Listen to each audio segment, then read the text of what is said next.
morning, guys, and welcome back to the workshop. Today we're embarking on a knife build, a pair of knives actually, that cover a sensitive topic. But a man reached out to me, Gord reached out to me and asked me to build a pair of custom knives to commemorate his son, Stephen, who took his life just a short while ago. I apologize, I know it's a hot button topic for, I'm sure, a number of you, but very, very sad, of course. I'll take this opportunity to say, just as I reiterated just a short while ago, if you guys are struggling, men especially, a lot of times men don't have any type of support group or things going on. If you're struggling with mental health, things going on in your life, you're really burdened, reach out to a buddy. And you guys, if you're not in that way, check in on your buddies who you haven't heard of or heard from in a while. Check in what's going on with them. Let them know you're praying for them. And let's do a little better job taking care of one another. So I'm not going to share a lot of the details. I don't have a lot of the details, but you guys, of course, don't need to be privy to that information. But I just wanted to give you a little context as to where this special build is going. It's always nice to know kind of what the context of the build is, and a lot of the features and elements we incorporated into the build.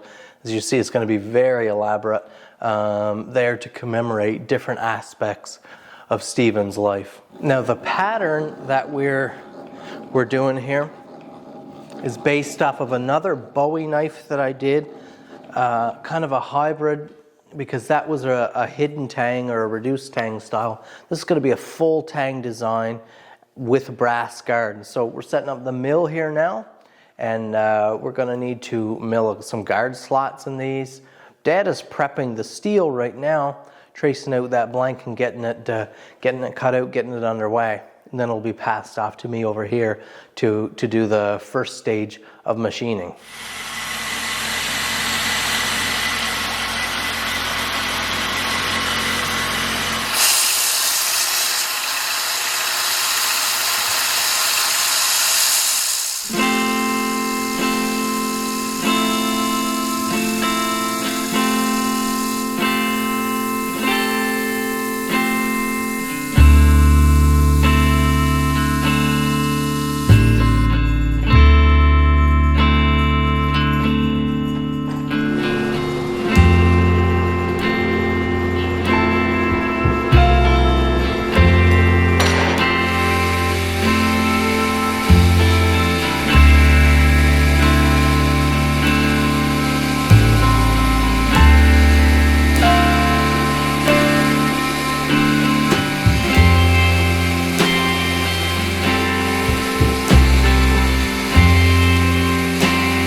Planning each stage of a project like this is no small task. Understanding what needs to happen before the next step, which way to choreograph things so everything comes together smoothly, with opportunities to correct things and to adjust, and it takes a lot of experience to get to that point where a build can come together seamlessly like this.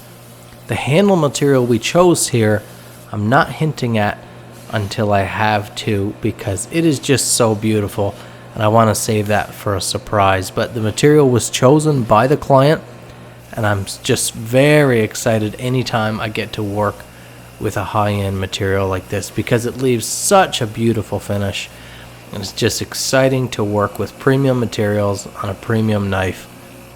Building, creating, designing, crafting like this to this high of a level is such a rewarding process.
Well, here we are, guys, at the end of this video, the end of this project, and I could not be more proud of how these turned out. Probably the two most elaborate builds my knife making career so far. Let me show you guys what we ended up with here. You ready? Here we go. Those are the finished pieces for our client. Just to give you some hints here, look at the details. I mean, you could look at these knives for an hour and still be picking out different details that were added to this project, all picked out and designated by the client, except for some of the like style choices that were my own. But all the features, the different engravings, the colors, materials used, everything selected by our client here, again in honor of his son. The obvious first look here, Scout carry sheath. You see that? So your belt would pass through. And so the way I designed my Scout carry sheaths, they can be worn on either side, back or front, because your belt can just pass through. Now, if this was into your back, the strap here would make it a little bit more inconvenient, but this one is made to be worn on the front side right draw. Double row stitching, blue and gold, in the memory of Stephen's favorite team. We have the owner of this one here, his nickname. We have the family crest and some engravings here in honor of Stephen as well. You can see just the overall, just all the bells and whistles here, all the little details again. Let's draw this out of the sheath and have a look here for the first time. Look at that gleaming, hand-polished edge. Look at that on our forged finish blade. This is a fullered blade, a nice high fuller. See, we have the sharpening notch, a brass guard, and then into those pine cone scales. Little smudging on the brass here now. That'll happen before final cleanup, but not much I can do about that. And of course, you get those little bit of oils that's going to show up in the video unless I wore silk gloves or something like that. But that stabilized pine cone, just incredible. Went with a mosaic pin up here. Brass tube to match, brass guard, and look at that. We have a fully filed tang all the way up until we change profile up here on the blade. Just wild. That deep blue, again the blue with the yellow liners, all in memory of Stephen's favorite team. Look at those finishes. Just gorgeous. Everything about this piece is just gorgeous in my opinion. Again, quite an elaborate build. Very, very excited about these and honored to have been chosen by the owner, by the dad, to commemorate his son in this way. A tragic loss.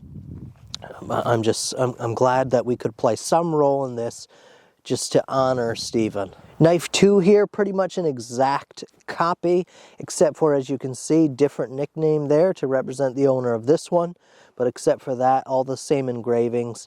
And of course, these are handcrafted, so the little differences that come along with this. This was a totally different piece of pine cone, and so it looks a little different, sits a little different. It's a much larger pine cone on the knife. So this one takes up most of the handle. And the little differences that come with a truly handcrafted knife. But look at this set, guys. Look at this set. Once again, thank you to the client.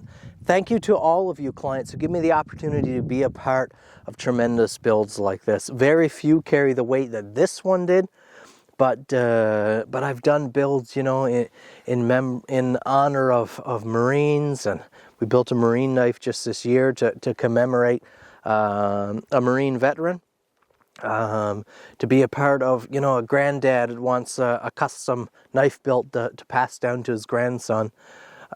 Just incredible that I get to be a part of these family memories and traditions, bringing high-end heirloom quality, these treasures, bringing them into your family.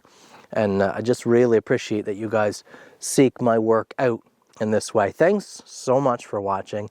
Again, to reiterate what was mentioned earlier in the video, if you guys are struggling, please seek help. Please reach out to me, reach out to a friend, family.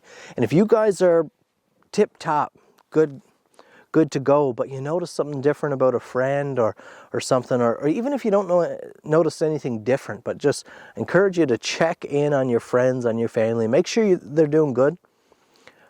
Just keep up with them and make sure that they feel included in that way. Thanks so much for watching. A lot of thank yous here. I really appreciate it.